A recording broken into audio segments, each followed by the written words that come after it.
காட்டவே இயேசு போதுமே போதுமே அல்லேலூயா அல்லேலூயா. அதாவது ஒரு பாடல பாடும்போது உண்மையிலே அனுபவிச்சு பண்ணுங்க. சச்சு நான் சொல்லுவேன்னா, நான் பாட்டு பாடுவேன், இந்த பாடல் வரியை உங்களால பாட முடியாத வரியை விட்டுருங்க. என்ன செய்யுங்க? போய் சொல்லாதீங்க. வேதம் சொல்லுது, அவரை எப்படி ஆராதிக்கணுமா? ஆவியோடும் உண்மையோடும் ஆராதிக்கணும். அல்லேலூயா. உங்க வாயிலிருந்து புறப்படுற வார்த்தை உண்மையா இருக்கணும். ஆராதிக்கும் போது, நீங்க ஆண்டவரை ஆராதிக்கும் போது உண்மையா ஆராதிக்கணும். ஏசப்பா உங்களை தான் முன்னாடி வச்சிருக்கேன்னா உண்மையில அவர் வச்சிருந்தாதான் சொல்லணும். இல்லையா விட்டு ஆண்டவரே உங்களை வைக்கல, எங்க வீட்டுக்காரர் தான் முன்னாடி வச்சுக்கன்னு சொல்லணும். அல்லேலூயா. இல்ல எங்க வீட்டுக்காரர் தான் முன்னாடி வச்சுக்கன்னு சொல்லணும். அல்லேலூயா. என்ன உண்டோ அதான் சொல்லணும். சும்மா உட்கார்ந்துட்டு நான் சும்மா ஏதோ சொல்றேன், அவர் பாடுறாருல கூட சேர்ந்து பாடுறேன்னு பாடக்கூடாது.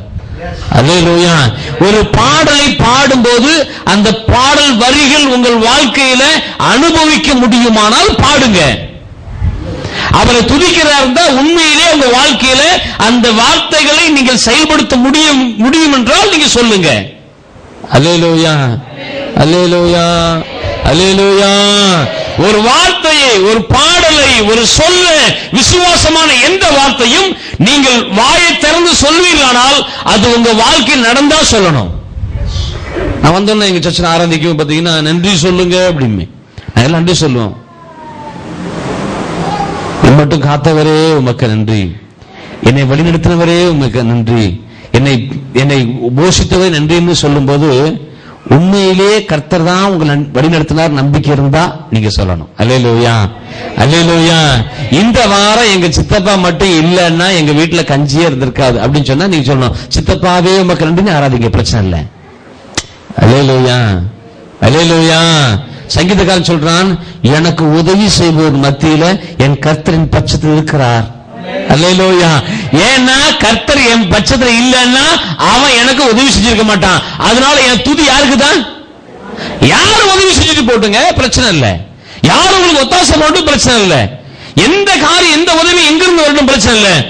கர்த்தர் உங்கள் பட்சத்தில் இராவிட்டால் அந்த உதவி உங்களை தேடி வந்திருக்காது என்ற விசுவாசம் உங்களுக்கு இருந்திருக்க வேண்டும்.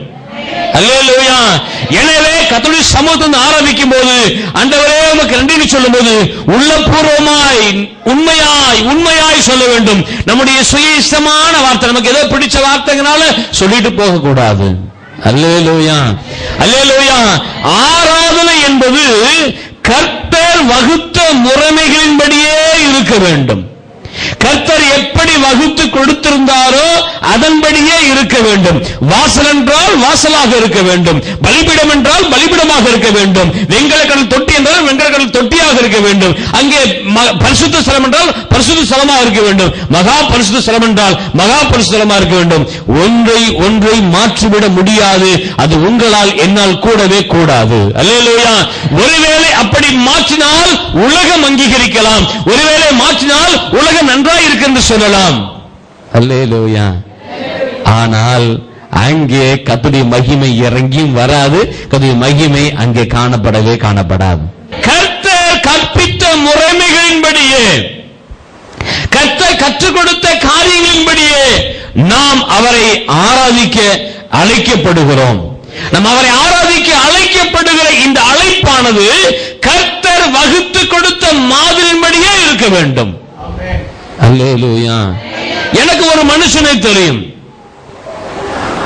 அவன் தேவனுக்கு முன்பாக மிக வைராக்கியம் உள்ளவன், கர்த்தருடைய நாமத்தை குறித்தும் கர்த்தரை குறித்தும் மிகுந்த வைராக்கியம் உள்ளவன். அவன் கர்த்தரால் நடத்தப்படுகிற ஜனங்களை மிகவும் அதிகமாக நேசிக்கிறவன், நல்ல ஒரு பாடல் ஆசிரியர், நன்றாய் பாடக்கூடியவன், நன்றாய் ஆராதிக்க கூடியவன்.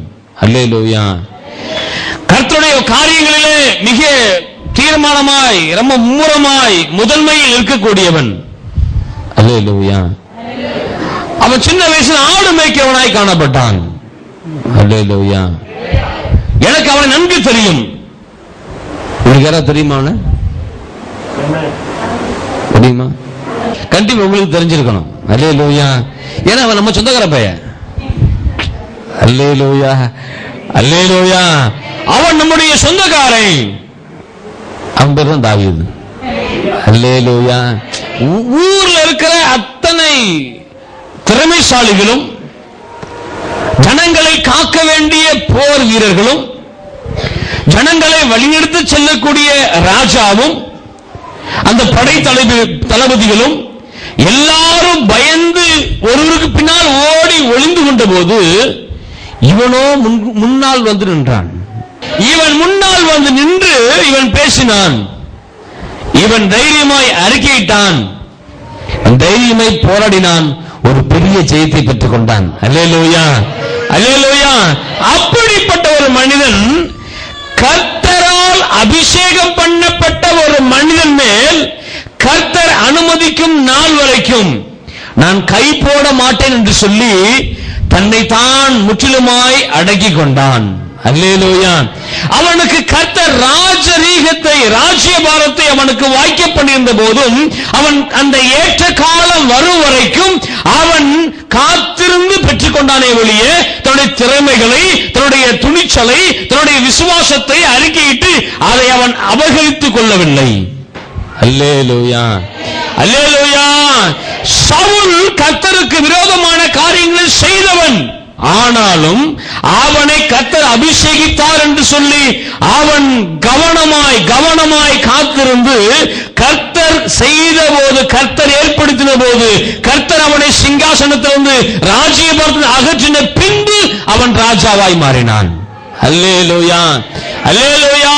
கவனிங்க, ஆவிக்குரிய மனுஷனுக்கும் ஆவி இல்லாத மனுஷனுக்கும் வித்தியாசம் உண்டு. சபைகளை நடத்துவதற்கு, ஊழியத்தை செய்வதற்கு கர்த்தர் சில தகுதிகளையும் சில காரியங்களை நியமித்திருக்கிறார். அல்லேலூயா, அல்லேலூயா. எல்லாரும் செய்துவிட முடியாது. கர்த்தர் ஏற்படுத்தினவனை, கர்த்தர் அபிஷேகித்தவனை ஒரு நாளும் ஒருவரும் அசட்டை பண்ண முடியாது, கூடாது. இந்த தாவீதுக்கு ஒரு ஆசை, ஒரு வாஞ்சை, ராஜ்யபாரம் வந்துருச்சு. இப்ப இவனுக்கு ஒரே விருப்பம் கேட்டீங்கன்னா, கர்த்தருடைய பெட்டி எங்க இருக்குது? பெலிஸ்தியன் கையில் இருக்குது.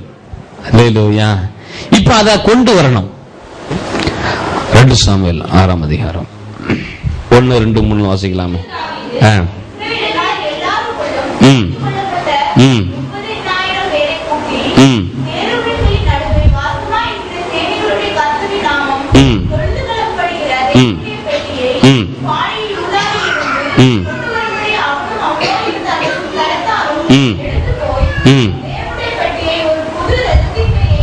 புது ரதத்தின் மேல் ஏற்றி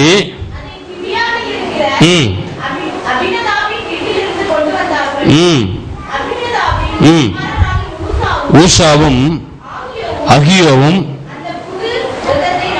நடத்தினார்கள். கிபியாவில் இருக்கிற அபினதாபின் வீட்டிலிருந்து நடத்தி கொண்டு வருகிற போது அகியோ பெட்டிக்கு முன்னாலே நடந்தான். அனைவரும்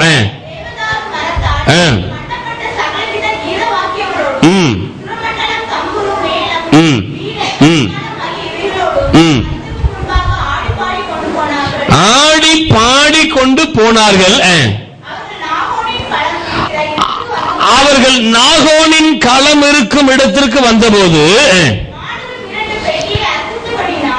மாடுகள் 2 பெட்டியை அசைத்தபடியினால் ஊசா தேவனுடைய பெட்டினிடமாய் தன் கையை நீட்டி,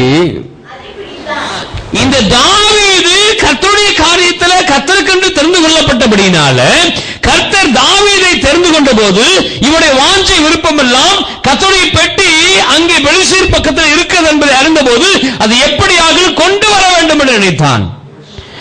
ஆனால் இவன் கொண்டு வர விரும்பினான், ஆசைப்பட்டான். இவன் வாழ்ந்தது எல்லாமே அதிகமான நாட்கள் பிரஜாதி மக்கள் மத்தியில் சுற்றி திரிந்து கொண்டிருந்தான், தன் ஜீவனை காப்பாற்றிக் கொள்ள.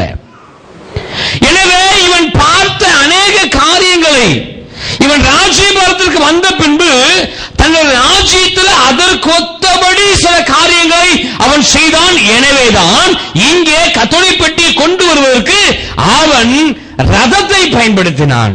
கர்த்தருடைய பெட்டியானது லேவியருடைய தோளில் சுமக்கப்பட வேண்டிய ஒன்று. அல்லேலூயா. கர்த்தருடைய பெட்டி ரதத்திலே கொண்டு வருகிற பழக்கம் என்பது பெலிஸ்தர்களுக்கு உண்டு. அவர்கள் கர்த்தருடைய பெட்டி அவர் ரதத்தில் வைத்துதான் அனுப்பி வைத்தார்கள். வேதத்தில் பிறகு வாசிங்க, உங்களுக்கு தெரியும். பழக்கமானது கர்த்தருடைய ஜனங்களிடத்தில் இல்லை.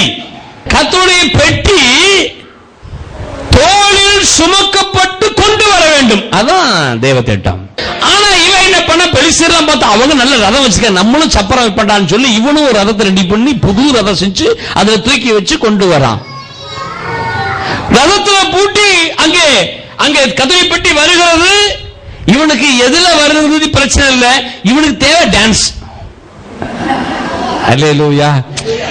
எது எப்படி வந்தா எங்களுக்கு என்னையா, ஆட சொல்றாங்க, ஆடுவோம்யா.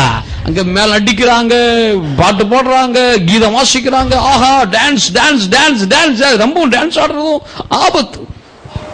உங்க சர்ச்சை ஆராதனை நான் கடைசி கொஞ்சம் முன்னாடி வந்து பார்த்தேன், நல்லா இருந்துச்சு, பிடிச்சிருந்துச்சு. எங்க சர்ச்சிலையும் முதல்ல ஊழியத்தை ஆரம்பிச்ச போது ஒரு சாக்கெல்லாம் புதுசாலாம் வந்தவங்க என்ன பண்ணாங்கன்னா, அவங்க ஆராதிப்பாங்க. ஆராதிக்கும் பாத்தீங்கன்னா, ஐயோ அபிஷேகம் வந்துருச்சுன்னா போதும், அவங்க பண்ற அட்டூழியம் அநியாயம் இருக்குது, அவ்வளவு மோசமா இருக்கும். அபிஷேகம் வந்துட்டு அப்படின்னா அவங்களுக்கு அபிஷேகம் வந்துருச்சாங்க, பைபிள் ஒரு மிதியா. என்ன தேவையில்லை,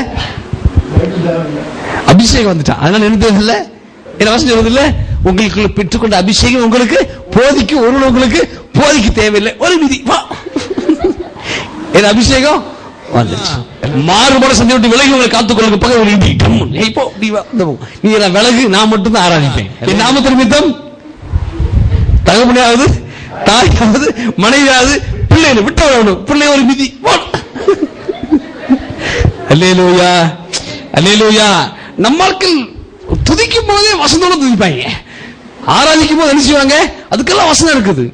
சோ நான் சொன்ன முதல்ல நான் சொன்ன காரியம், தயவு செய்து நீங்க ஆராதிக்கும் போது உங்களுடனே கூட ஆராதிக்கிற ஒருவரை இடைஞ்சல் செய்தீர்களானால் உங்களுக்கு இருக்கிறது பரிசுத்த ஆவியானவர் இல்லை. முன்ன ஒரு மிதி பின்ன ஒரு மிதி, அங்க பைபிள் மிதி இங்க மிதி இருந்தா அதுக்குள்ள பரிசுத்த ஆவியானவர் கிடையாது. ஆனா பரிசுத்த வந்தார்னா அவர் மிக ஒழுங்குள்ளவர். அல்லேலூயா. அவர் அருமையானவர். அல்லேலூயா. ஆராதிக்குவது மகிமையா இருக்குமே வெளிய அசிங்கமா இருக்காது. சொன்ன வஞ்சிக்கிறவன் எவ்விதத்தெல்லாம் வஞ்சிக்கலான்னு பார்த்துட்டு இருக்க, கவனிங்க. உலகத்தை எங்க கொண்டு வரக்கூடாது, அத வாசலே விட்டுணும், செருப்பு மாதிரி. நல்ல கவனிங்க. உலகத்தை சார்ந்து உலகத்துக்கு ஒத்தபடி ஒரு வண்டியை செய்து அதிலே பெட்டியை வைத்து அவன் நடத்தி கொண்டு வந்தான். பெட்டி செய்தது தாவீதுடைய யோசனை. நடத்தி கொண்டு வந்த முக்கியஸ்தரெல்லாம் அவன் ஆடி பாடி கொண்டிருக்கிறாங்க. பெட்டி தாகோனின் களத்துக்கு வந்த உடனே அது மாடு மிரண்டு வண்டி அசைந்ததாம், பெட்டி சாய போச்சா, ஊசா எட்டி பெட்டியை தாங்கி பிடித்தான். அல்லேலூயா.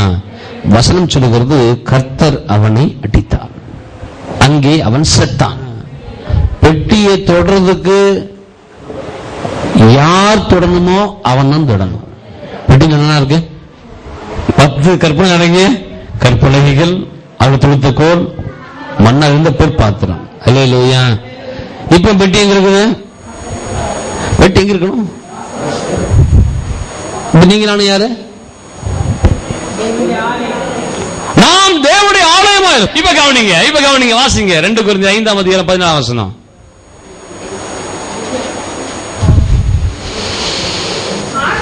ஆகையால் இது முதற்கொண்டு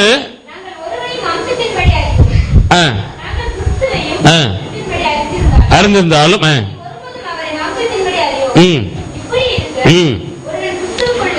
ஒருவன் கிறிஸ்துவுக்கு உள்ளிருந்தால், ஒருவன் கிறிஸ்துவுக்கு உள்ளிருந்தால் உலகமும் தேவனும் இணைந்திருக்க முடியாது.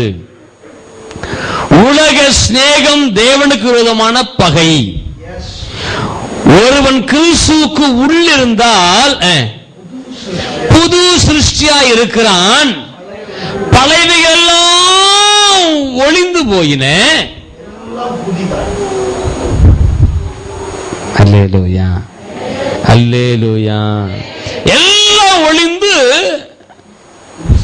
நீங்கள் புது சிருஷ்டியாய் மாற்றப்பட்டிருக்க வேண்டும்.